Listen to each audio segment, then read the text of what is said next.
Almost unnoticed in a nation glued to the World Cup semi-final, President Trump and First Lady Melania stepped off Air Force One in Belgium tonight. But when the talking starts tomorrow, it may not be so easy to ignore him. Because Trump intends to shake things up in Nato, as he made abundantly clear just before departure.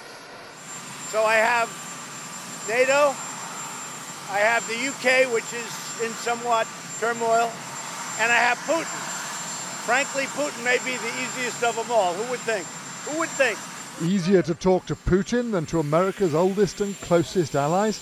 No wonder when I spoke to NATO Secretary General today, he didn't try to deny there were differences. Yeah, there are some differences between allies, but at the same time I'm confident that we will make decisions at the summit which will strengthen what North America and Europe are doing together. Actions speak louder than words. But the words are strong, because President Trump consistently speaks more warmly about enemies than he does about his allies. How worrying is that for NATO? I'm not saying that I'm not concerned about the different views, the disagreements we see between NATO allies.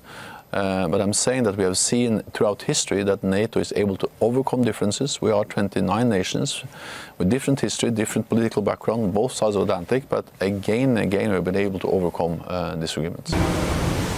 Money is President Trump's principal complaint that US forces and US cash do far more than their fair share in the defence of Europe. Only 4 countries, Britain one of them, meet the commitment to spend 2% of GDP on defence, with some rich ones still falling way below.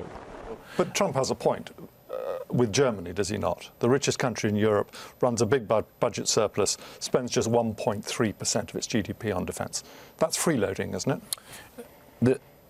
The burden sharing in NATO is not fair. That's exactly why we agreed at the NATO summit in Wales in 2014 that we have to invest more. The good news is that's exactly what we are doing. That's unlikely to satisfy Trump, who just days later will be meeting Putin in Helsinki, and who knows, may make concessions to Moscow that will horrify his allies.